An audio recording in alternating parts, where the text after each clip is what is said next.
વાત કરવી છે છોટાઉદેપુર જિલ્લાના વિજ્ઞાન પ્રવાહના પરિણામમાં જિલ્લામાં સર્વપ્રથમ આવેલા અયાનના ઘરે આપણે બેઠા છીએ। આજે એના ઘરમાં ખુશીઓનો માહોલ છે, બાળકો રમી રહ્યા છે, કેક કપાઈ રહી છે, પેંડાથી બધાના મોઢા મીઠા થઈ રહ્યા છે, કેમ કે એક 10 પાસ બાપનો છોકરો જ્યારે સમગ્ર જિલ્લામાં પ્રથમ નંબરે આવતો હોય ત્યારે ખાસ કરીને એના ફાધર જોડે વાત કરવી છે કે તમે 10મું ધોરણ પાસ છો અને છોકરો આજે જિલ્લામાં સૌથી વધારે માર્ક લઈને સૌથી ફર્સ્ટ આવ્યો છે। શું લાગી રહ્યું છે તમને? બહુ ખુશી થઈ રહી છે, બહુ સારું લાગી રહ્યું છે।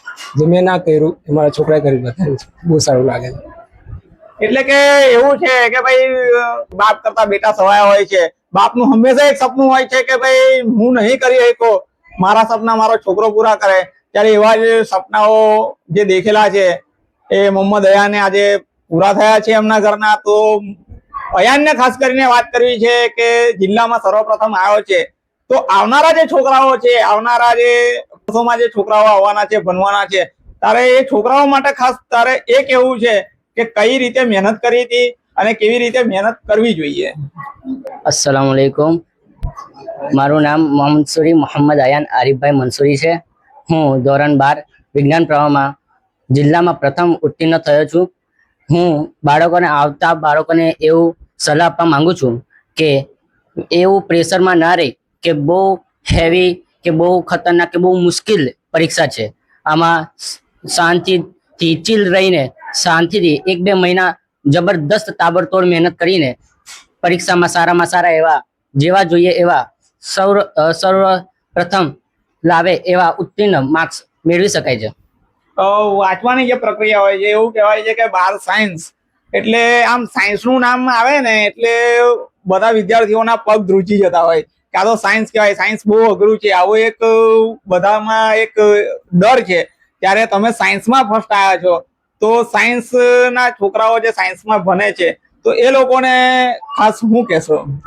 એવું કહું છું કે સાયન્સ બધા વિષયો જેવું જ છે, એમાં કશું ડરવા જેવી કે એવું કશી વાત નહીં, એમાં ખાલી રુચિની વાત છે। જેવી જેવી બધાને રુચિ, જેમ તમે સાયન્સમાં રુચિ રાખશો કે સાયન્સમાં આગળ શું થાય છે, નવી નવી વાતો શીખવાનું મન થતું હોય તો તમે સાયન્સ લઈ શકો છો। અને એમાં બહુ મહેનત કરવી, દિલ લગાવીને મહેનત કરવી અને રમવા જવું, એન્જોય કરવી એ પણ ખરી જ।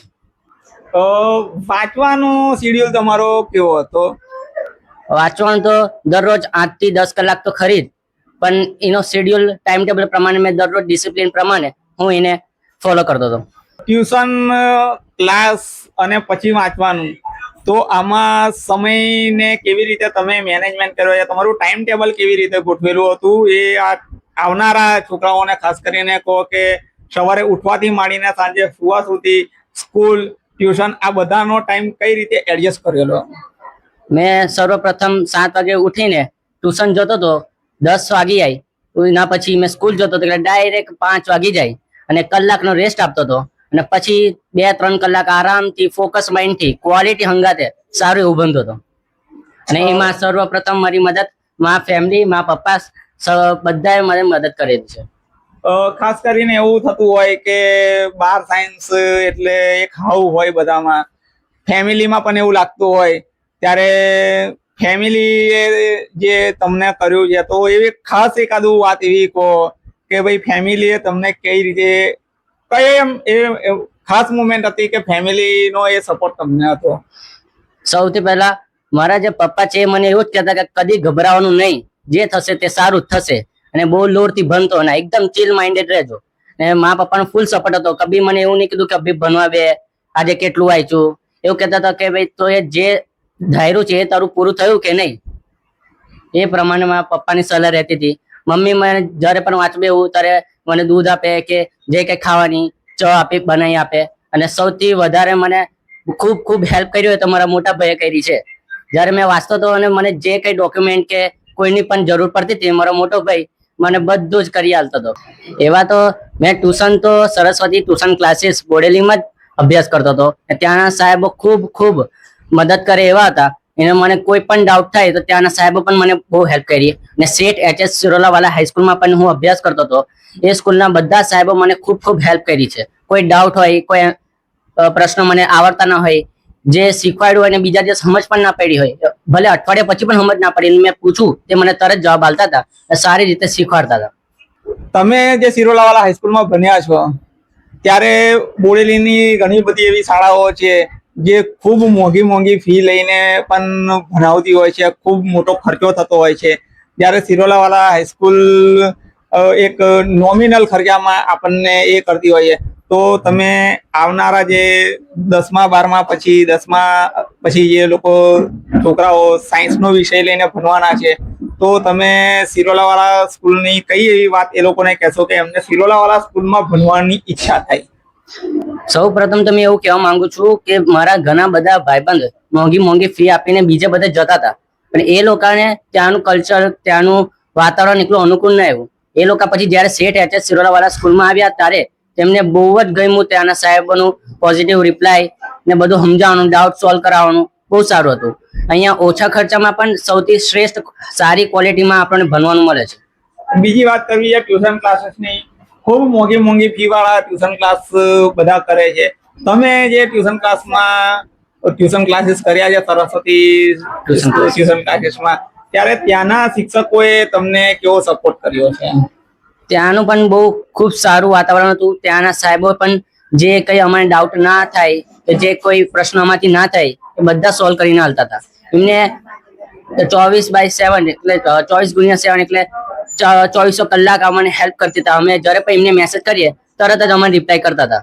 એ મેસેજમાં અમે કોઈ પણ ડાઉટ જે અમે ઘરે સોલ્વ કરતા હોય પણ એ ના થતું હોય, એમાં અમે મૂંઝવાઈ ગયા હોય, તે બધું અમે જ્યારે એમને મેસેજ કરતા હતા ત્યારે અમને સારી રીતે એનું સોલ્યુશન મોકલતા હતા. અમારા ફોન જોડે એ વાત પણ કરતા હતા અને દરેક વાતાવરણ એટલું સારું અને પ્રફુલ્લિત હતું કે તેને મજા આવી. એ જાણવું છે કે જિલ્લામાં ફર્સ્ટ આવ્યા છો, હવે આસમાન ખુલ્લું છે, ઘણી બધી લાઈનો તમારી સામે ખુલી છે. પોલિટેકનિક છે, કોલેજ છે, એગ્રીકલ્ચર કોલેજ છે, ફાર્મસી છે. તમારા સારા ટકા આવ્યા છે કે તમે જ્યાં ઈચ્છો ત્યાં તમને એડમિશન મળી શકે એવું છે. તો કઈ લાઈનમાં આગળ જશો? મને MBBS કરવું છે અને એમાં હું આગળ જઈશ ને એ માટે મારે ઈચ્છા છે કે મેં વડોદરામાં BMC કોલેજ છે, MCU છે, બધામાં મેં જાઉં. MBBS જ કેમ? કેમ કે MBBS કર્યા પછી સમાજનું જે ભલાઈ કરવા માટે જે મારું મન છે એ મેં એને એ ગોલ અચીવ કરી શકીશ. અને નીટમાં અમે સારી એવી તૈયારી કરી હતી ને નીટના અંદર જે પ્રમાણે માર્ક્સ આવશે એ પ્રમાણે રેન્ક આવશે ને રેન્ક પ્રમાણે મને જે મળશે એમાંથી MBBS મળવાની મેં ખૂબ પ્રયત્ન કરું છું અને એવું આશા રાખું છું કે સારા માર્ક્સ મને મળે ને એ પછી મેં MBBS કરવા માંગુ છું. અને એના પછી જે MBBS માં સ્કૂલ છે એના માટે મેં તૈયારી કરવાનું ચાલુ રાખું છું. એક સામાન્ય પરિવારનો છોકરો પણ આ રીતે જો મહેનત કરે, એક પ્લાનિંગ થઈ જાય તો સારામાં સારું પરિણામ આવી શકે છે. એનું જલવંત ઉદાહરણ આપની સાથે મોહમ્મદ અયાન છે કે જે એક સામાન્ય પરિવારમાંથી આવી અને એક ઝળહળતી સફળતા, ઝળહળતું રિઝલ્ટ લાવી શકે છે. એ જ અયાનને ખૂબ બધી શુભકામનાઓ આપીએ છીએ કે જીવનમાં ખૂબ આગળ વધે અને સપનાઓને સાકાર કરે. ટીમ જાગૃત સાથે સંજયસિંહ રાણા.